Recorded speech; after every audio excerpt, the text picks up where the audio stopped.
بسم اللہ الرحمن الرحیم۔ السلام علیکم ورحمۃ اللہ وبرکاتہ۔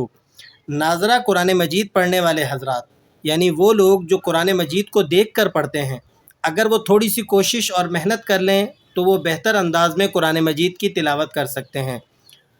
اس میں بنیادی چیز جس کو سیکھنا بہت زیادہ ضروری ہے وہ ہے حرکات کی پہچان کرنا۔ اگر آپ کو قرآن مجید پر لگی ہوئی حرکات کی پہچان ہو جائے تو آپ بہت جلدی قرآن مجید کو اچھے طریقے سے پڑھنا سیکھ جائیں گے۔ اب حرکات کی کل تعداد 9 ہے۔ زبر، زیر، پیش، اس طرح کھڑا زبر، کھڑی زیر، الٹا پیش، 2 زبر، 2 زیر اور 2 پیش۔ جب ہم حرکات کو سمجھنے لگتے ہیں، حرکات کی آواز یعنی اس کا جو ساؤنڈ ہے اسے کتنا ادا کرنا ہے، کس طرح سے ادا کرنا ہے، جب ہمیں یہ بات سمجھ میں آنے لگتی ہے تو ہم قرآن مجید کو بہتر انداز میں، عمدہ انداز میں اس کی تلاوت کرنے لگتے ہیں۔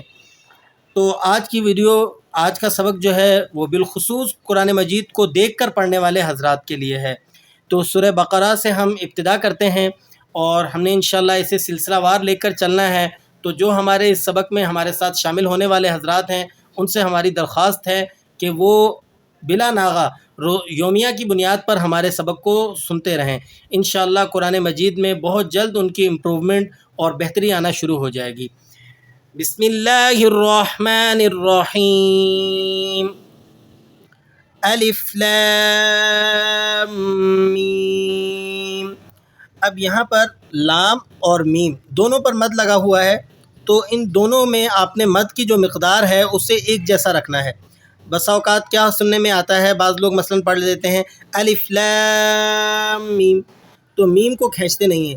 آپ نے اس میں اس چیز کا دھیان رکھنا ہے کہ لام اور میم دونوں کو آپ نے ایک جتنا کھینچنا ہے۔ لام میم، جتنا آپ لام کو کھینچ رہے ہیں اسی قدر آپ میم کو بھی ادا کریں گے، دونوں کو ایک جیسا کھینچ کر ادا کریں گے۔ آگے لفظ ہے ذالک الکتاب، ذال پر کھڑا زبر ہے تو کھڑا زبر کو آپ جانتے ہیں کہ ایک الف کی مقدار آپ نے کھینچنا ہوتا ہے۔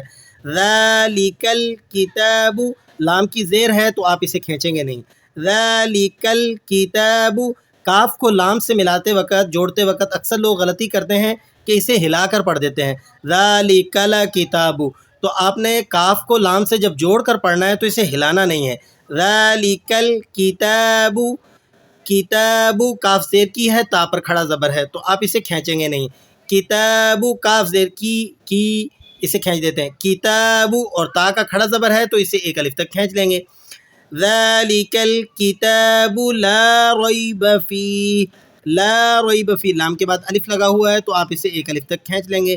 لا ریب، لا ریب، یہاں غلطی ہوتی ہے کہ اسے مجہول پڑھنے لگتے ہیں، لا رے، رے اس طرح کا ساؤنڈ ڈال دیتے ہیں۔ تو میں نے آپ سے پہلے ہی یہ درخواست کی ہے کہ جب ہم حرکات کے ساؤنڈ یعنی اس کی آواز کو ادا کرنا سیکھ جائیں گے تو تبھی جا کر ہم قرآن مجید کو مجہول پڑھنے سے بچ سکیں گے اور معروف طریقے سے قرآن مجید کی تلاوت کر سکیں گے۔